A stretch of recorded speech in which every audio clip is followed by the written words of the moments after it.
Happy Memorial Day, everyone. We're talking CCP Master today.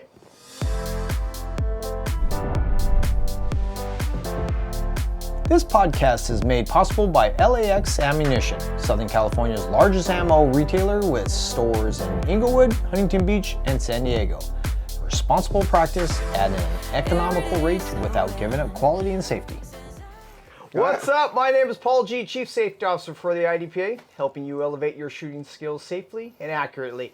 This channel will help you clarify IDPA rules, shooting techniques, and inform you of the newest accessories and what's going on in the shooting community. If you're new here, consider subscribing.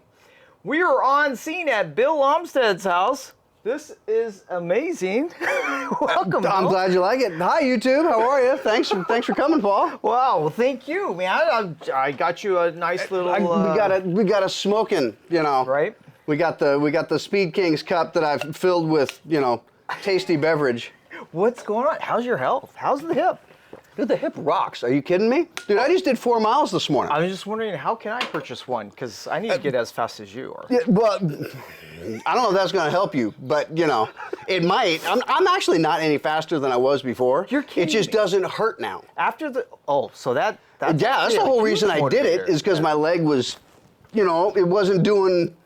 It wouldn't, when I give it a command and the leg would not do what I wanted it to do. Or it would be hicking up as it went around the corner. So you were doing insanely well with shooting nowadays. You took Las Vegas, the Outlaw match. I took the Outlaw match Senior, in my... as well as CCP Irons. Yes, I took CCP Irons. So the Vegas Outlaw match was pretty fantastic.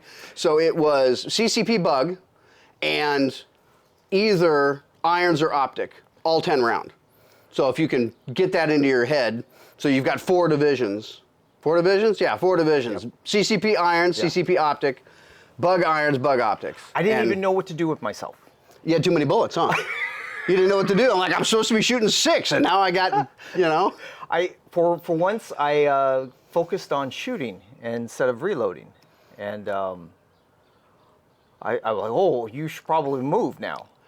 Yeah, because I'm not out of bullets. I can keep going. It was amazing. Yeah, I thought it was fun. I thought it was the best thing in the whole world. You think IDPA will go that direction?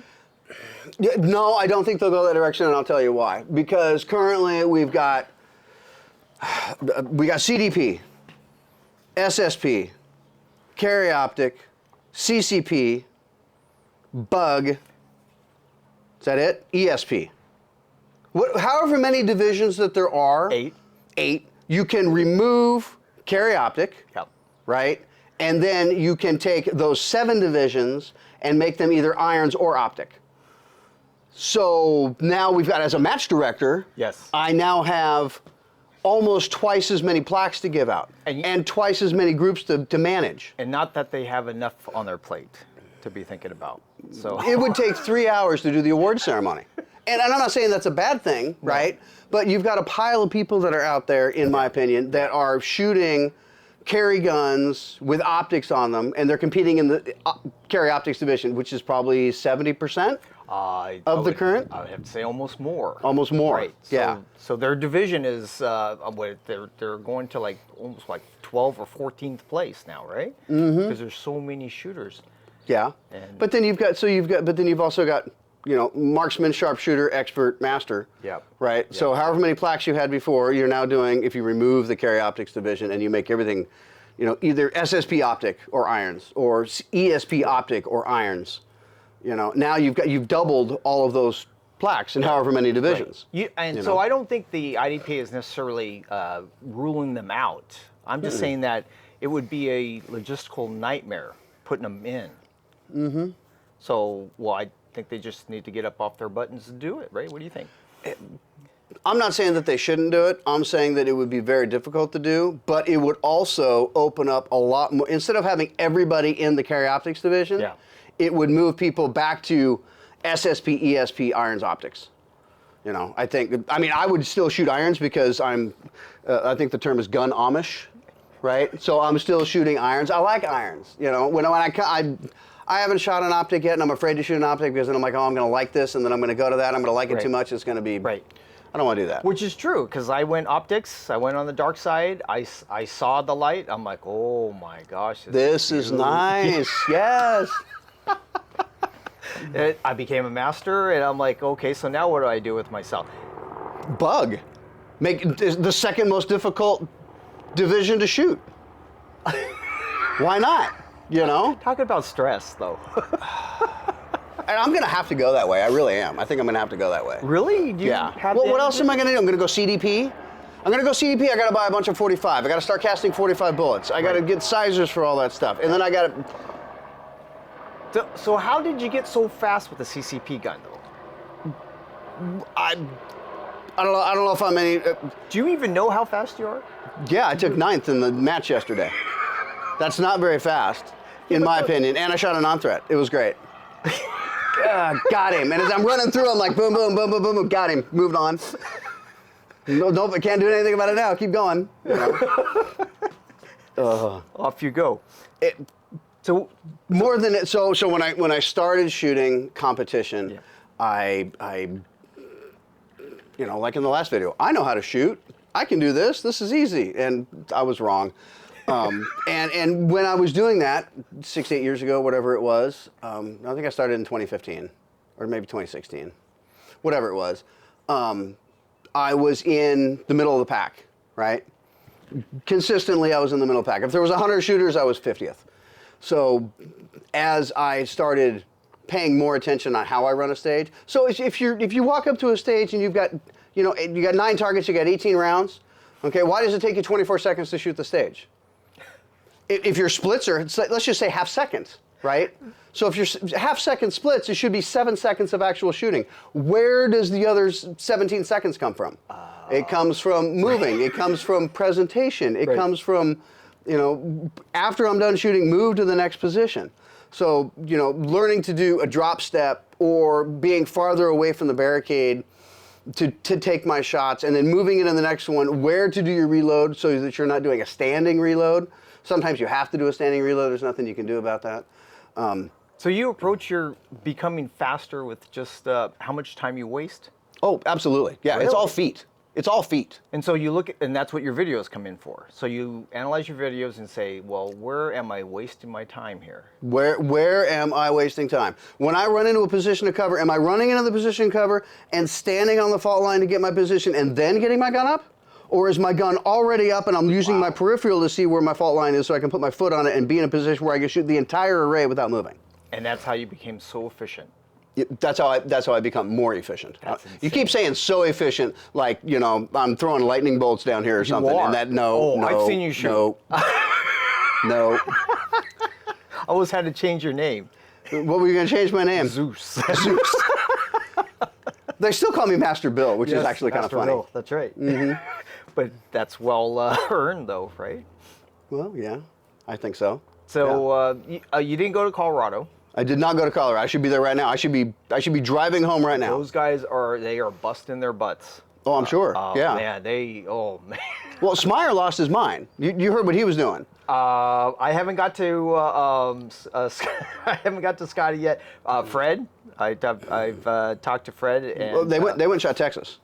Fred shot Texas. Did you shoot Texas or did you shoot the RMR? they both. So they both went. They both did both. Yeah. So Scotty is going to Texas now, right? So that's this weekend, correct? Texas is yesterday. Oh my gosh. So Scotty shot with staff Right. at the RMR on Thursday, Friday, right? So we shot 13 stages and 12 stages, and then Saturday was a travel day. He got on a plane, flew from Grand Junction to Texas, slept, got up and shot the Texas State Championship. That's with the Florida guys. Yeah, with all the Florida guys. Yeah.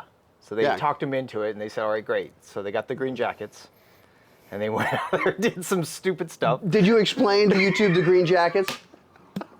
Did you explain that? I'm still trying to figure out the green jackets. Well, the green jackets is a golf thing. Not that I would ever be caught with a club in my... Well, that's not true. More than a golf thing. Is it more than a golf thing? I don't know. The Masters. The Masters tournament. If you win the Masters, you get a green jacket? Is that what that is? But they decided to do it backwards. So they're going to get jackets So and they then... all have jackets, but this huge patch on the back. Mm-hmm. I guess they were calling it the Iron Man, or that what they were going to do. Probably. So shoot 3 matches in tier 4 days. fours. Three tier 4s in 4 days. And the only reason they did that is because they had to fly. Right. You know, because they got a travel day in there. So the first question I had out of my mouth was, so how long is this going to take? And they said it was 2 weeks, right? So they said 2 weeks. How's it going to take 2 weeks? They shot it in 3 days. Well, 4 days total. Well, so it was Saturday, Sunday, and then they took off to Texas for the next weekend, correct? No, they shot. No, it was. Okay, so today is Monday, Memorial Day. Happy Memorial Day, everyone. Happy Memorial's Day. Back up one day, Texas got shot yesterday. The Texas State Championship. Sunday. Back up one more day, it was Saturday, it was a travel day. Travel day. Back up one more day. Staff Friday. Staff Friday, staff Thursday. So they shot in just 1 weekend. 1 weekend. Poor bastards. Was that 12, 36, 48 stages? How many stages was that? It was 12 and 13 at the RMR. I don't know what it was at Texas. Yeah, when I say RMR, I'm including the Colorado State Championships and then the Rocky Mountain Regional. But it was 12 and 13 stages, or 13 and 14 stages. I didn't even invest any time in it. As soon as I heard that it was going to be over 3 days, I just said stop. Yeah. Because I don't think my body would have kept up with that type of abuse. Yeah, well, I wanted to go work the RMR, but it just didn't work out this year. But if you want to staff an event like that, you have to plan a large chunk of time. Yeah. So it's a huge commitment. It's a huge commitment. It is. It's absolutely a huge commitment. It's a week. It's a week. Yeah. So for me, it was Thursday, Friday. So you travel on Tuesday. Get there Tuesday night. So I drive from LA to Grand Junction, which is 12 drive. It's 12 hours. That's a long It's 12 drive. hours. Yeah. But you can go 80 in Utah. So you just get a brick and throw it on the gas pedal and just aim. And you're still going slow. And you're still going slower. You're going slower in the rigs. You're going slower in the triples that are flying down the road at $1 and a quarter. And so you get there Tuesday night, and then you do all the staff stuff on Wednesday. So you walk all the stages. That takes most of the day. Much of the discussion that happens right there. And then you turn around and do the staff meet on Wednesday night. Yep. And then you go to bed, and then you shoot Thursday. You shoot Friday. And then you work Friday, or work Saturday, work Sunday. And then you drive home on Monday, coming through Vegas with, Memorial Day traffic. So this is your volunteers. This is what they do for you guys to make sure that the match It's all is volunteer. all set. Yeah, it's all volunteer. Oh my Yeah. gosh. So what do you think that makes what do you think makes a great match? Having enough staff that understand what has to be done. I mean, it takes an incredible amount of experience to run a staff, right? So you need a match director that really doesn't do anything but call balls and strikes. And then you've got a stage designer, right, who sets up stages, and then you've got a dedicated pile of people that are good at actually setting up stages. So you put a stage on paper, and it looks fine, and setup is everything. So you get out into the field, and you set this wall here, and these targets here, and this stuff here, and then you bring in a gamer, right, and say, how would you shoot this stage, right? And then they come in and they go, don't do this, don't do this, don't do this, because that's going to limit. What do you want to do as stage designer? I want people to do this. Okay, we'll move these things around so that you're forced them to do that. Yeah. Or give them options, right? You got a left or a right. There were a couple of stages that happened at the Rocky Mountain Regional a couple of years ago where there was a pool table, and you could go for it. And if you went for it, you were going to save 7 seconds at least on that stage. But if you blew it, you were going to be down 14 seconds on that stage. So it depends on how the designers want to do that thing. So you get a group that is good at setting up stages, and then you have to have I want to call it a Mr. Fix-It guy, right? So somebody that can come in when a prop breaks. I had a stage that I did at the RMR, and it was, 6 or 7 years ago, 5 years ago maybe, I don't know, I got it on video. But it was incredibly complicated. There were 4 or 5 different moving things and cables everywhere. And just for reset, it was myself and then 4 other guys that were doing reset on this stage. And there was so much going. Nobody ever thought to plant this big metal desk to the ground because the thing weighed 300 pounds. So, but everybody pulling drawers and activating this and pulling drawer and activating that and doing all these things. The desk ended up moving. And we couldn't figure out why all the cables were getting tight. So we had to, we got to scoot the desk back an inch. No way. Yeah. Over 2 days of shooting this thing, the desk moved. That stage. Dang, dang, dang. It was called Are You Serious? And it was accurately named. It's like, are you serious? This is what we're going to do? Okay. You know? Mine was simple. I had an SO on one side, the other SO on the other side, and they just and we're all set. But lucky you. I was loved. They love me. They don't love you. It took that stage. I mean, I love that stage. That stage was great, and people still talk about it. But the setup, the reset time on that stage, and the actual time it took to shoot the stage, there was backup. There was some backup on that, and there were a lot of fast stages in front of it. So it was like people were stacked up. There were a couple squads behind me, which is something you don't want. Yeah, absolutely. Because I turn around and I go, why are there two squads standing here looking at me? You know, I mean, they get great view. You know, they get a great preview of the stage because they see people shoot it and do all that. But it's not what you want as a match director. So going back to match director overseeing, you got a fix-it guy, you got a stage design guy, you've got a prop guy, and then you've got to have staff with all the targets and water and shuttle, and you just got to have all that stuff depending on how your range is set up. But it's a tremendous amount of work, and if you don't think it's a lot of work, just volunteer for anything at your next sanctioned match. Anything, just volunteer for anything. You know what I think is probably the toughest job? Price table. The guy that goes out there and begs for free stuff to give away a year in advance. At least a year in advance. Yeah. How hard of a sell is that? Oh, by the way, this is next year. And do you have any contributions you'd like to provide? Yeah, is there anything you'd like to provide? A cup or 500 bullets, or you got a cup, And to be perfectly honest, we're totally stoked as participants to get that stuff. It's like, yes, I absolutely want 500 bullets. I absolutely want one. I don't know if they do powder. They don't do powder. Why not? I don't know. I just don't ever remember seeing any powder. I know it gets a little sketchy in California, but why not? Yeah, why not get powder? Yeah, well, because so many people shoot so many different kinds of powder, too. Oh, yeah, that's true. I mean, I'm shooting, right now I'm loading tight group. Yep. But I got a bunch of clays, I got a bunch of bullseye, I got a bunch of BB 350, 310, I don't even know. I got a bunch of powder. Powder from the Western. Oh, did you? Okay. I was so excited. Okay. It was just okay, but I used it all up, and I used it, shooting all the local matches, and I enjoyed it. I really did. That's. What do you think makes a great stage designer, though? I don't really know. New eyes, new blood, more than anything, right? So. Thinking outside of the box. Thinking outside the box, and in the sense IDPA is very scenario based, right? Yes. So when the next time you're sitting at your, I don't know, wherever you're sitting, right? Down here in Southern California, I go to the Irvine Spectrum to see comedy at the Improv, and we go to dinner beforehand, and I sit on the bench waiting for people to arrive or waiting for our table at the restaurant or whatever, and I come up with a scenario. Try it out. Put it down on paper. Just sketch it out and do whatever you're going to do, However that's going to work. Are you just making it up? Making valuable time, making more value for your time? Yeah, so it's either that or surf the internet on my phone, which is totally useless. Well, porn. You can't do that in a public place. Okay, all right, good point. Maybe you can. Good point. So, what was your best stage at the last local match? I don't think any of them were good. They were good stages. I just didn't shoot any of them very well. There was one where you started up front. I like a lot of movement in my stages, right? And I like having where I have to think about where my muzzle is going to go, right? It was you draw and you shoot two targets, 3 shots apiece, which totally screwed up any reload planning you could have had.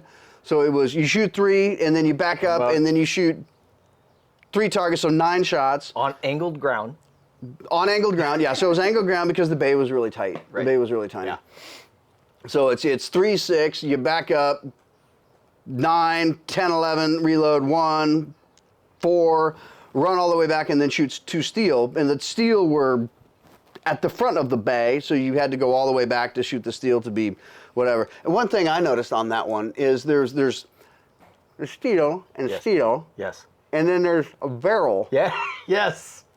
And did you kill that barrel? I did kill that barrel, but what I noticed was, as the barrel was being shot, the barrel was scooting more towards the steel. So you ended up with half a steel exposed and more barrel. So when we left, I kind of scooted that thing over 3 inches. Part of the stage. It was floating barrel. Floating barrel. It's a dynamic stage design. Oh man, I sat there and I turned around. I didn't even know that the angled ground was going to play a part in that. Yeah. Until I turned around, I went, oh man, that really hurt. Yeah, and I'm facing the wrong direction. Yeah. So we had new shooters, and they handled it very well. The first thing I sat there and all right, just go ahead and point your muzzle downrange. Whatever you do, don't leave that point, right? Yeah. And they're like, so we run with the muzzle. Yeah, I'm like absolutely. They're like, okay, so they did, and they were all set and ready to go. And and part of my stage brief is, especially on a local match, you can coach, right? At a sanctioned match, no coaching. But at a local match, absolutely coaching. So as I'm shooting at these targets, my next array that's behind me, if it's on the right, I'm going to turn to my right and run that direction. If the array's on my left, I'm going to turn to my left and run that direction. So that I'm not getting, so if the array's on my right and I turn to my left, I get over here and I want to sweep all the way around instead of turning all the way around. Yeah. So be facing the direction that you're going when you go. Pro tip. set them up for success. Right? Yeah, absolutely. I want everybody to win. Why? I want everybody to have a good time. You just want them to be safe, right? Let's just go home safe, right? That's all you're doing. As long as it's a safety issue, why not, right? Yeah, absolutely. Absolutely. So you hit a non-threat. I did. I got him good. What's that? It wasn't even. I don't. And I think when I say I got him good, it was absolutely. There was some argument amongst my guys on my squad. They looked at it and they went, "I'm not sure that's hitting the perf." And I'm like, if that was yours and you were looking for a 3 or a miss, it's like, oh, I take a 3. Well, then I get a non-threat. That's just the way that works. I like your philosophy, though. Yeah. It's simple that way, right? There's no Cadillac on the line. No. There's not even a set of steak knives. No. But Glengarry Glen Ross. If you haven't seen it, you should see it. It's hilarious. But you just want to be nice, cordial, Yeah. right? Yeah. Be polite at least. That's not asking for much. I don't even tell people what the P is for. You just really? Yes. You know, they're done, unload, show clear, if clear, slide, trigger, holster, 1321, 1P. And like, what's the P for? I'm like, you tell me. You tell me what the P is for. And then I go start scoring the targets and they figure it out. They're like, oh, I did this. I shot this array in the wrong order. Pro tip. Yeah. And then I make them think about what they did or how they did it. I never even thought about you doing that. Yeah. That way. That is awesome. Dude, I had one of my guys goes running up to the last array. Yeah. And like just both feet were past the fault line. And he's just standing in the open and drilling targets. And I gave him a P. Yeah. You know. And he's like, and we'll unload, show clear, holster. What was the P? Stop. Look at your feet. And he's like, what? Oh. He wasn't even on the fault line. Both feet were past the fault line. It was great. And the match director wanted to give him an FP. And I'm like, don't give him an FP. Just give him a P. What's he gonna, but. And yeah, actually, it should be an FP. If you shot an entire array faulting a fault line, FP. Why not? Because that's what the rules are. Yeah. Well. Is there anything that we can do to make the match better at home? I like the match at home. I like it. Wow, that's longer shots. I want longer shots. Okay, So I want longer shots, and I'll tell you why I want longer shots. Yeah. Because when I go to a sanctioned match, and they've got a 20-yard shot or a 25-yard shot, right? I don't have a lot of practice at that. I mean, because really all the shooting that I do is at matches. Well, they were saying that the the targets that are less than like 7 yards, right, are the hardest to hit. Who said that? That's with a lot of the good shooters because they try to shoot them too fast. Well, yeah, they're harder to hit. They're harder to shoot because they want to go so fast. Yeah. So, slow down. if you've got an array of 3 targets, okay, 2 seconds, 2.5 seconds for the whole array. Yeah. Right. But if you drop one, now you're at 3.5 seconds. Right. So why not take 3 seconds and shoot zeros? And this is what you picked up with your analyst, your video. with my video. You know, you go through there and you got the little app that you can slow it down and tell what start here, start there, how long does that take to do that stuff, blah blah. And then you can check your splits you know, actually on the timer when you're there, you know. So most of my splits are 30 to 40, you know. You think splits are faster or more consistent cadence is faster? I'm not sure I understand the question. Do you think, should I set, so if I got a set of an array of 3 targets. Yep. And go bap, bap, bap, bap, bap, bap, bap, bap. So Or no, bap, bap, bap. absolutely, a steadier cadence is going to be faster, especially once you figure out that you can shoot faster in that cadence. But Yeah. but if you run up and do what's called a double tap, Yes. or 2 shots. a hammered pair, Okay. is the term that people like to use. In my philosophy, in my head, I think controlled pair, right? So I come up and I look at this, right there's where it is, bang, the gun does what it does, bang, right? So I'm looking, and really everything that I'm going to say is regurgitated from other people that know way more than I do. There's 3 types of shooting. You've got reactive shooting, where I run out there and I look at my sights, and I see the sights and they're where I want them to be, and I press the trigger, and then the gun recoils and the sights come back and I go, that's where the sights want to be, and I press the trigger. Okay? So then you've got predictive shooting, where I come up and I see the sights and I know that's where it is, and I press the trigger and the gun recoils and I go, that's where it's going to be, bang. So I don't look for that second sight picture, right? So I'm going, that's close enough mentality, so that's close enough, right? And then there's instinctual shooting, where you just run that gun up there and go, it's on this target. Boom, boom. Square off your chest. Square off your chest, you run up, and even if your chest is not squared, you bring the gun up and you're looking at where you want the bullet to go, and you come up, boom. Very much like a quick draw, so like your draw to first shot. Yeah. If I had to do a draw to first shot for time, I mean, typically my on a 7-yard target, my draw to first is 1.5 to 1.6, somewhere in there. Wow. Okay, to hit a 0. But if I had to hit a 1, I'd be 1.2. With cover or? Yeah, with cover. Wow. Yeah, absolutely with cover. That's absolutely. Yeah, come up with cover. You can do it. I know you can. I've seen you do it. You know, but if you got to come up and go, I got to get that 0, and if that's in your head, I got to get that 0. Boom. It's going to take that extra 2/10 for you to process all that and then press the trigger. My 0 is the chest, so I square off my shoulders. Okay. Just up, bang. Hopefully it's in the 0. Hopefully, so you come up looking for that, and then you hopefully get the 0. I look at the shoulders. As long as I'm squared off with my target, I just come up and I know that my draw will come up and always in the center. Okay. My sternum with their sternum. Okay. So if I'm dealing with So you're target, working off of your chest. Yes. So if I'm Okay. working off a silhouette that's taller or shorter, now I'm screwed. Okay, I see what you're saying. Right. Yeah, and we do a lot of that with the retention too. So your retention target is usually only about 4'9" tall. Bring it up. Yep. Yeah, because you don't want anybody shooting over the berm. You know, so you come up to here, Yes. and really what you're looking at is you're looking Right. at a pelvis shot is what you're looking at with that. That brings a great point. I should take the targets and move them up and down a little higher, a little lower type of thing. And Absolutely. Wow. As long as you've still got plenty of berm over the top. Yeah. You know, I mean, I was at a match. Fred did this. I didn't get him on video. I wish I would have had it on video because it was fantastic. At And Pyro. No, it wasn't at Pyro. It was at South Mountain. Okay. It was a South Arizona? Arizona. South Mountain Showdown. South Phoenix Rod and Gun Club. Running through the stage, and you had to run forward, and then you had to run this way, and then you had to run back. Yeah.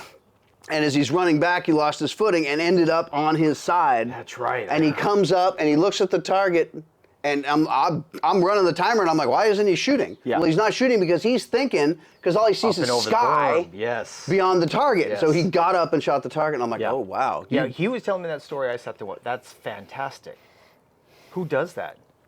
Not me. I would have DQ'd. I would have zeroed that target and sent 2 of them right over the berm, right into the mountain. Before I even would have started thinking, it would have bam. I'm like, oh Yeah. man, I'm going home. Yeah. Yeah.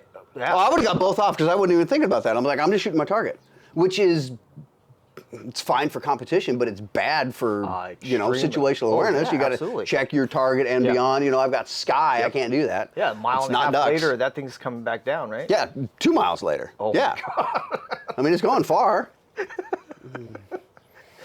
So, well, how was the weather this weekend, baby? The weather was fantastic. Yeah. It was overcast, until the last stage of the day. It's about time it cleared up and started acting like California, right? So, okay. Don't tempt the fate of the guy high atop the thing. Right. Don't do that. No, I would very much rather have overcast. I need as much cool weather as I can get because I'm prepping for September. So I'm climbing a mountain in September. I got to go chase an elk. I should draw tags this year. So I'm currently prepping. I did 4 miles this morning with the pack and all the other stuff. But I got to do that 3, 4, 5 times a week for that. So training. Yes, just walking with heavy pack. Heavy defined as 35, 50 pounds? No. Well, my pack is fully loaded for being out on the mountain is like 28 pounds with water. So if you do get fortunate enough to hit one, you dispatch it there and you have to carry the thing down, or we cheat. We use horses. Yeah. So you get you are fortunate enough to be able to get an elk and get it on the ground. Bang. It'll be bang. It'll be muzzleloader. Bang. Elk's on the ground. Now you got to spend the next 2.5 hours quartering it out. And we've stepped up. We've stepped up our game a little bit because we used to use hatchets, right? And I can put in we could cut in some stuff right here of me swinging a hatchet on an elk if whatever. Maybe not. I don't know. We'll see. But one hatchet is a chisel and the other one is a hammer, and you would cut the animal up that way. Now we're using sawzalls. They make sawzalls good enough, battery powered, that weigh the same as the hatchets, and now we're cutting through bone that way. Oh yeah, way better. Way better. 5 minutes, we're done. Oh no, it's still 30 minutes to cut through everything. Yeah, but you're not exhausted at the end of it. So horse. So you don't put anything other than equipment in your packs, and then you go. And then we go back to camp and get the horses and put the panniers on them in the saddle packs and run them down there and put the quarters in and then take them back to camp or take them down the hill. Either one, and have somebody meet us and pick us up and put it in the truck and take it off to the processor. Are you gonna be doing any other match? I don't think I'm going to be doing any other sanction match until the fall. Really? Yeah, I really don't. So you're done for the year? Well, no, slow down. Yeah, because I know there's a couple. Darn it. Darn it. You're shooting bug. What are you worried about?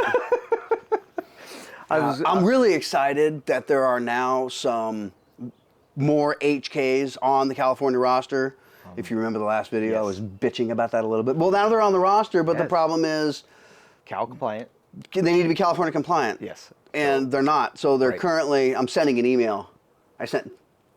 Hurry up, HK USA. And they're like, we don't have any update for you, Bill. Thank you. Stop mailing mailers. Are you serious? Okay. No, my buddy sent an email. I sent an email.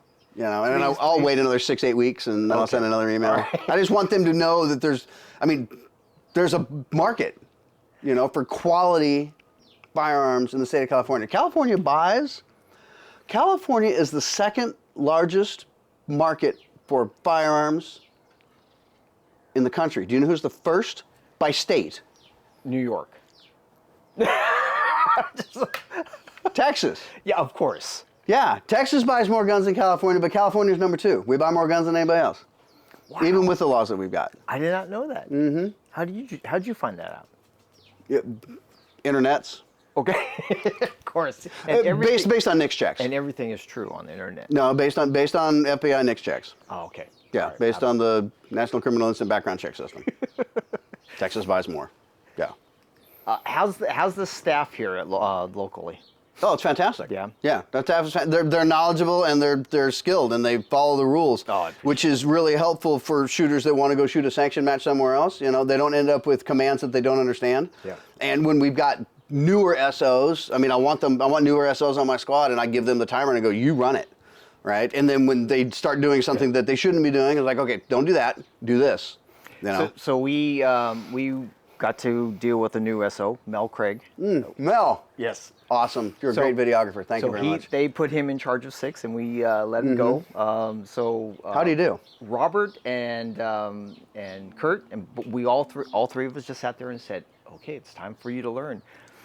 And did he have his card? They were brutal. Oh no, were they really? Yeah, I sat there with, okay, so let's just take it easy up. They're like, no.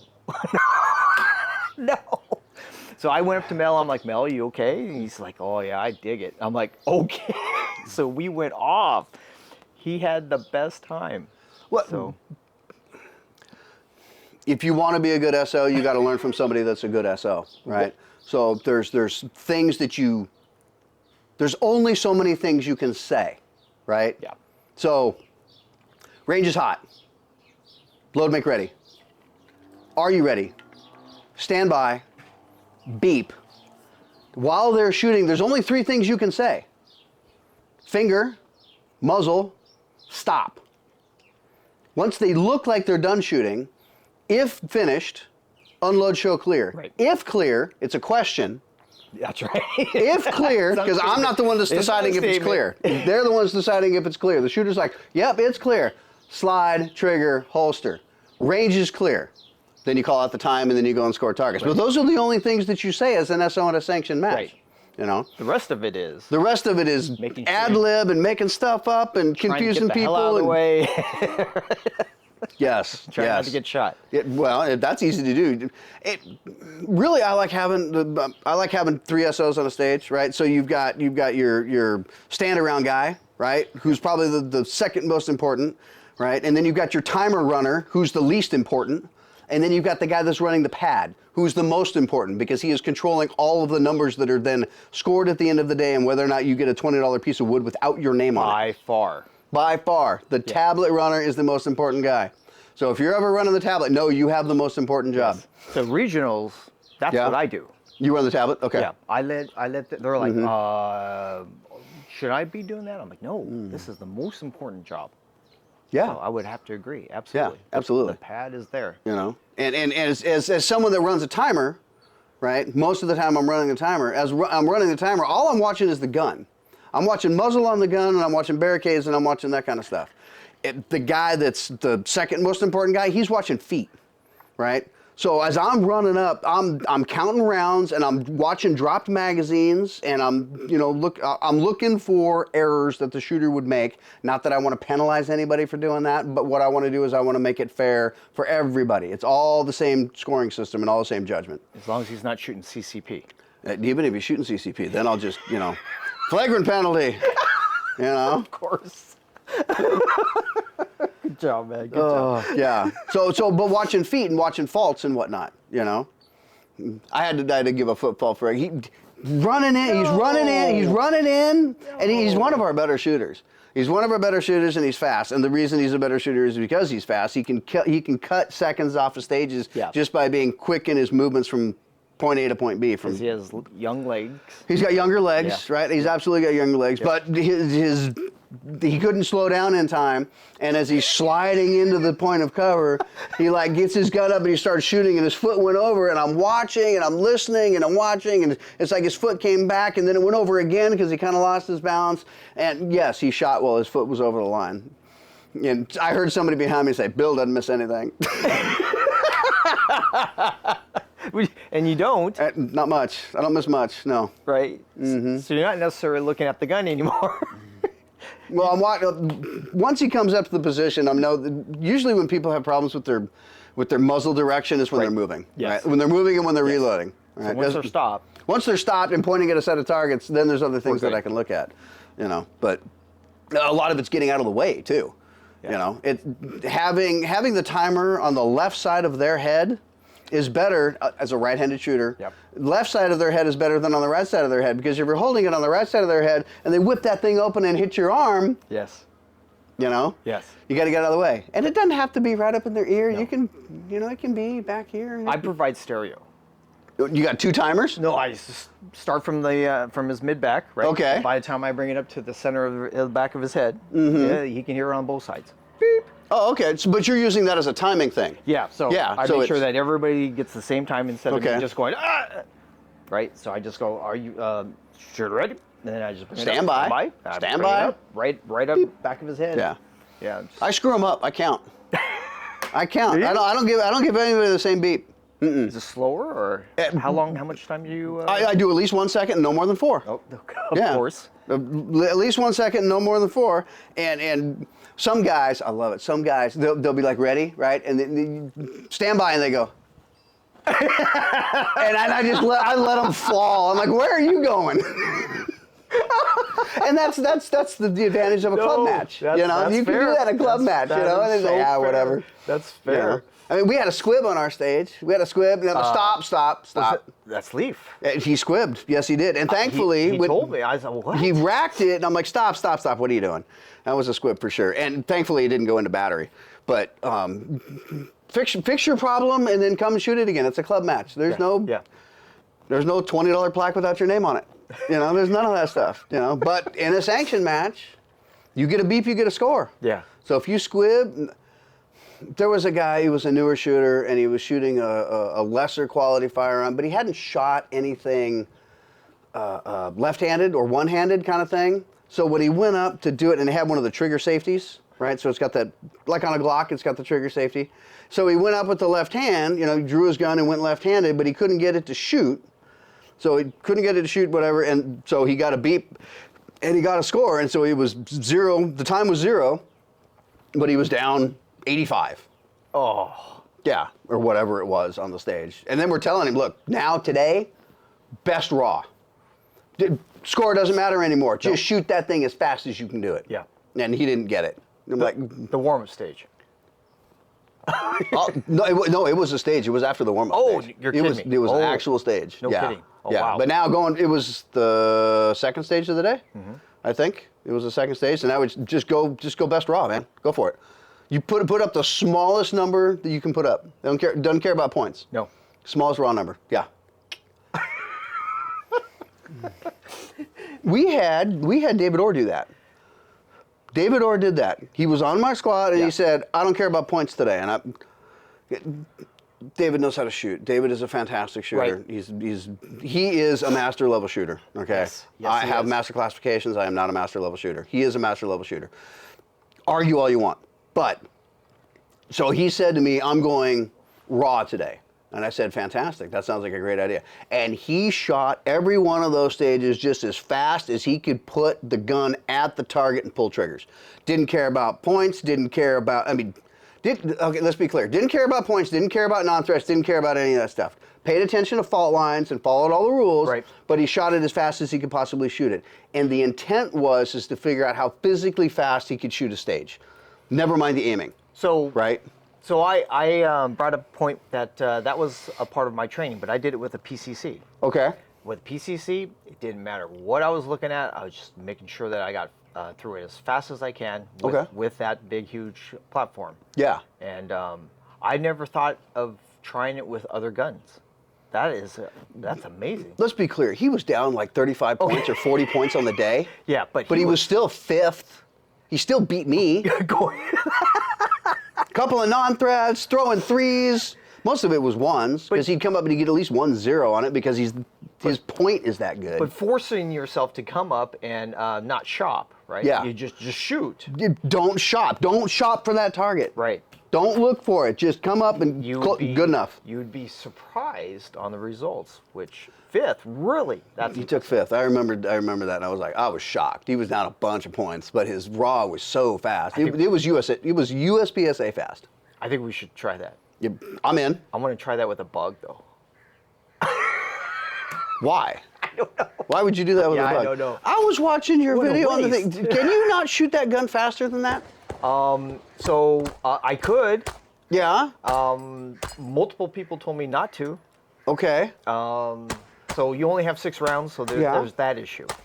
I think if I switch to CCP, now we're talking about something else.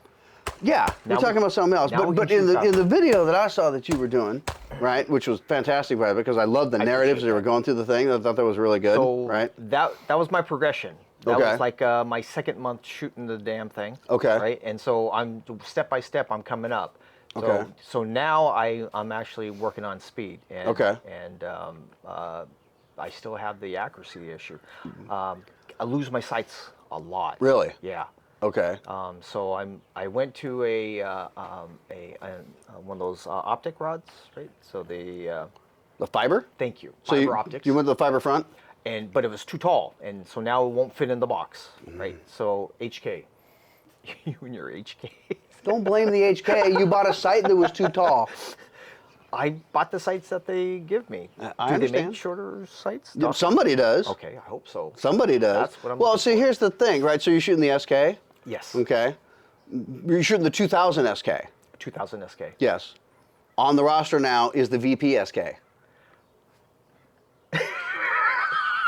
I'm really hoping that it's just a little bit smaller than the 2000. Well, That's, the rear is adjustable now, right? is it? I don't even know. Yeah, they have adjustable. I don't know. I'm gonna take the box and put it. Give me everything that fits in this box. So, That 365 will fit in that box. You know, and a 365 is a good gun. which I pick up tomorrow. Oh, really? Yes. It gets out of jail. It gets out of jail tomorrow? Yes. Yes. So I'll bring that back home and see what we can do with that. Yeah. thing. So, I have no doubt. how was the pace yesterday? It was good. It was good. There was one hole that we were on our second stage. There was nobody in front of us. Right. Right. So we were on our second stage, and we had, I don't want to call it a stage malfunction, but we had a couple of reshoots because of stuff that happened. We didn't reset. You know, it's like you get halfway through, and it's like stop. You know, and anytime somebody hears stop, they stop. Yeah. Right. And then you hear unload show clear, and you unload show clear. Right. And then you holster. Yep. And they go, did I break the 180? Yep. Because that's the first thing that everybody thinks. You hear stop. And you're like, oh, why am I stopping? Am I going home? Am I going? I don't remember doing anything.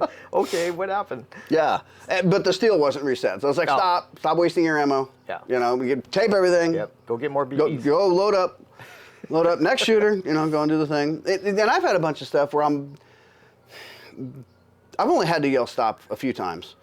Most people know when they break the 180 or when they do whatever they're supposed to do. I had a guy that did bang, bang, bang, bang, bang, bang, and he was supposed to shoot the steel and he missed the steel, but he moved on anyway. And then when he went up to the front position, he shot all the paper and then he just quicked over and shot the steel. And I'm like, from 3 yards. Because it's there. 3 yards, 3 feet.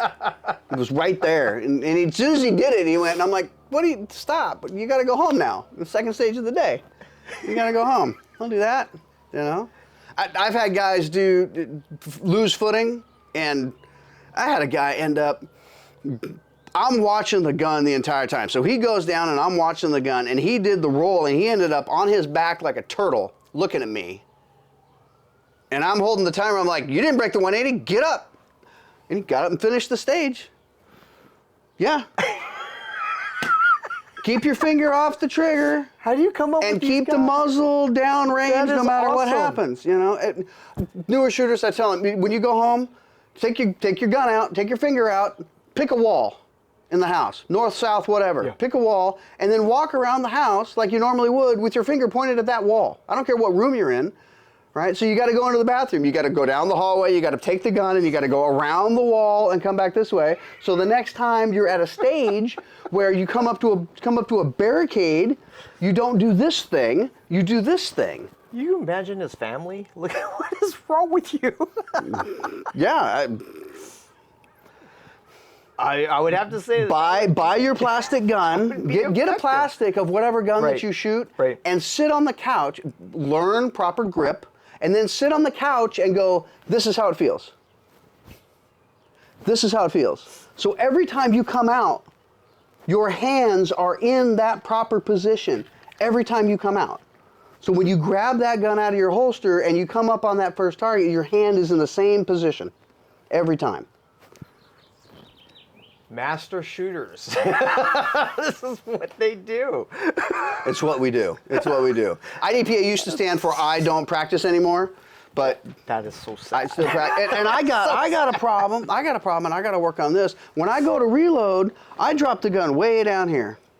It's way down here, and then I load, and then I come back up. Instead of dropping it and being here Right. and coming up. This takes time, where I should be this way and just so I can see the target. I'm doing what I'm doing. I know where the target is. The magazine goes in, and I go right into position.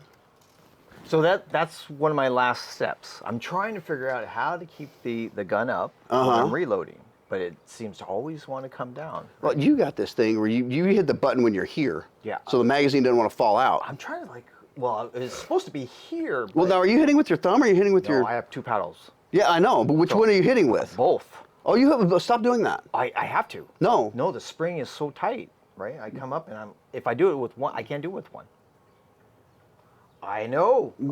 Fred goes, no, you just do it with one finger. I'm like, I go, no, I have to use two fingers to get the paddle down. I've got 4, 5. I got 4 or 5 HKs, and I use this finger. I come out, my finger's off the trigger, I hit it with that finger, and it comes out every time, and I put it in and wrap. Don't worry, Paul, we'll work on it. I appreciate that. Oh my goodness. But hitting it is as soon as I don't have to break my grip and I can hit it, right? So I'm pinching up here, and then you hit with that. I hit with my middle finger. I hit with my middle finger, so I'm still gripping with these two, and I hit with my middle finger, and it drops out as I come. Fred was telling me the same thing. He goes, oh, you just go move one finger, drop it, and he's like, I don't have. Why can't you do that, sir? What's your problem? What do you say to Fred? You don't say that to Fred. He's like, thank you so much for showing me that. And we walk off. Well, he was the one who told me to squeeze my pinky. Oh, after really? 2 years. Oh, that was. When you're shooting one-handed, squeeze your pinky. Yep. You know? What? Squeeze your pinky and don't ride the slide with your support thumb. What? Huh. Had some guys doing that today. It was an extra pair of eyes. Yeah, that's what. Absolutely. Yeah. And that's what they need. And one of the reasons I videotape is I'm doing stuff that people don't. You don't realize. I don't realize what I'm doing when I'm shooting. That's why I got to look at it on video. It's like, what did I do there? Why did that? Did you notice that you had your hoodie string in your grip while you were shooting the whole time? Did you even know that? Had a guy do that. Got it on video. So you got your VP9 available? No. Oh, you don't? No. Well, I got, what, you want to see my VP9? Yeah, you're going to break it down and show us what your VP9 looks like? Oh, absolutely. I'll do that, for sure. Sounds great. Let's take a look at this. Let's take a look. All right, so here's my VP9 that I've got all stippled. My terrible stippling job. Take a good look at that. Fantastic, terrible stippling. Yeah, that's bad, but I did it myself, so what are you going to do? So we've got an aftermarket trigger because I like the blue, and this piece was plastic, so I replaced that one as well because I don't like a lot of plastic parts. And you're all going to be disgusted. Empty gun. Empty gun. All right, so lock it back. Lock it back. Lever. Trigger. Take the front off. We got the frame. We got the barrel. And this is disgustingly dirty because I don't clean my guns. I oil them, but I don't clean them. The barrel comes out just like, yay, right? Incredibly dirty, but it still shoots every time. I got the Dawson front sights. This is a optics cut slide because that's the one that was available here in California when I purchased it. Otherwise, I would have got the regular slide. So I had to have this rear is a, how do I want to say this? It's a suppressor height sight or a co-witness sight that one of the guys that I shoot with milled down to have it fit so that it would shoot this. And if I had to do it again, this sight is 100K wide. And if I had to do it again, I would have made this rear notch 100K wide so that when I looked through it, I had less gap in between, so it tightened up my shooting. But it seems to work out all right. It's got a lot of wear on it from holster use, but that's the slide there. And then the barrel has got some wear, not much. This is probably 7,000 rounds of wear, I want to say, and I haven't replaced anything on it except this piece that I broke in the last video that you may have seen. I broke this piece, and then the trigger safety still functions, but it has snapped off on the end, so I got to get that replaced with a different piece. And the fantasticness of the paddle mag release instead of the button. They make one with a button, but I like the paddle because it's what I'm used to. But then there it is. That's the guts of it right there. And I've had this thing apart a couple times, but it works out well. Barrel goes back in. Spring goes back in. Which way does this go? This goes this way. Nope, it goes the other way because it's got different sizes, and it just sits on like that and then slides. And there you have it. VP9. Lovely. So that was very cool. Doing what I can. Doing what I can. I know that was magic on your side, right? So you saw my bench, right? And then you saw all the breakdown of the gun and my horrible stippling job. You really like that stippling thing. I do. I love the stippling thing. Well, I like the stippling more than I like the grip tape because, first of all, it took me a long time to figure out how to get the grip tape to fit on the gun. And they sell those kits where you grip the whole thing, and I don't need grip everywhere. I really don't. I need like 4 friction points where my hands are doing what they're doing, but I don't need all the gripping everywhere. But with the stippling, I can put the stippling everywhere, and it's fine. And then when the stippling wears out, right, it's no longer as high a texture. You just grab the iron and do the whole thing again. Yeah. Yeah, the plastic doesn't go anywhere. You just remelt it and reform it. I've done my gun twice now. Yeah, it's great like that. Wow, so no more competitive things tonight that you're actually have your eyes on? I don't know what's next. Okay. I don't know what's next. Right. I know that there's going to be some stuff in the fall, right? I know that Vegas will happen again, and Chad. Yes. Yes. That match had to be pushed, just so you all know, the date of that match had to be pushed because he drew tags this year. So he's going to go. That's right. Yeah, and he's very excited about it. I think you talked about that in the last video. That's right. We sure did. Had to push it. We sure did. He definitely wants that real bad. So I'm like, oh, yeah. I go, I mean, you know, hunting's first, right? So he has to do his thing.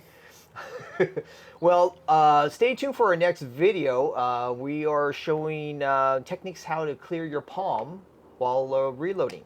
On a bug? On a bug. You got any blisters right now? I don't have any blisters.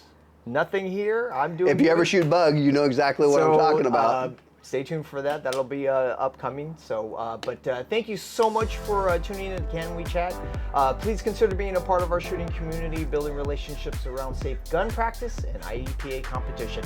My name is Paul G, and this is Bill Amstead. Please be safe, and we'll see you on the range. Bye-bye, YouTube. Like, share, subscribe. I think, you know, they do those, Yes, I know what you're talking about. Okay.